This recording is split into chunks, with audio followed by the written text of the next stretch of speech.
weekly FMP video. Number 5. I can't believe we're 5 weeks in. It's crazy. Okay, straight in. So, when me and May got given the internet scene to do, we decided to not straight act it. We decided this because we had seen it done this way, and to us it felt very robotic and just not very fun to do, if you know what I mean. And we wanted to have some creative fun in the half an hour process we got given. So we decided to be Northern Spies. We decided on this because we wanted to have a bit of fun doing a different accent that's not Australian. Because we can't, both me and May said that we can't actually do one. Plus, Krista had told us that she did one in an Australian accent in that scene anyway. So we decided that because we wanted this scene to have a really fun element to it, and we absolutely loved doing it. It was really fun. Anyway, for the morning session with Krista, me and May worked so well. At first, I did think it was going to be a little bit awkward because I hadn't spoken to her in a while, but it was so much fun. That half an hour I had with her was, I think, the most fun I had in a while. I loved it. We worked well. We came up with a whole routine together, which made it easier as we were both putting in the same amount of effort while still having a giggle and getting all our work done, helping each other learn lines at the same time. That bit was so impressive, I can't lie. We both got our lines nailed by the end. It was amazing. Then for the session with Alex in the afternoon, we worked hard as a collective group and learnt 2 songs within 2 hours.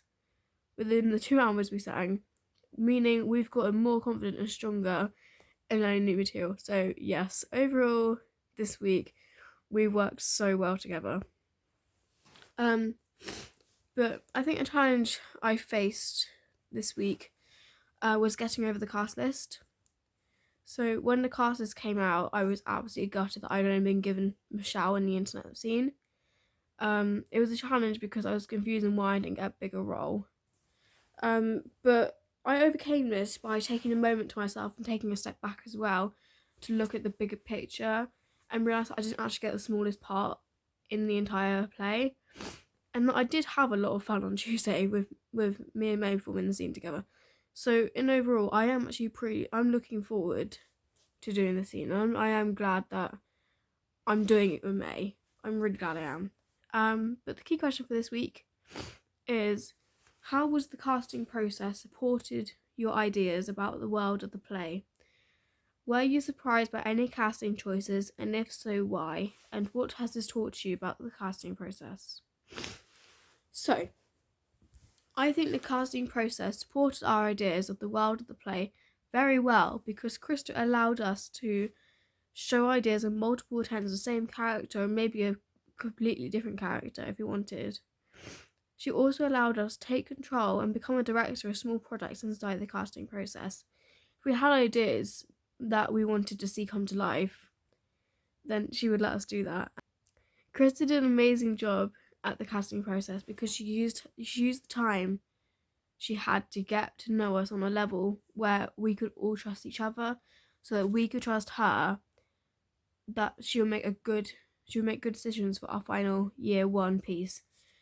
This helped to support our ideas because it also meant that she knew that she was able to trust us in exploring our ideas in a healthy environment, which could have helped her with pairings of duologues, as she was able to see who would be able to work the best with each other.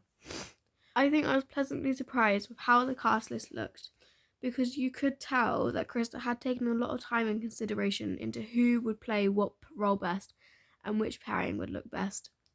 So overall, this has taught me that the casting process is from day one. She said it wasn't, but it 100% is. So you need to be giving it all the time. And that's what I learned, for sure.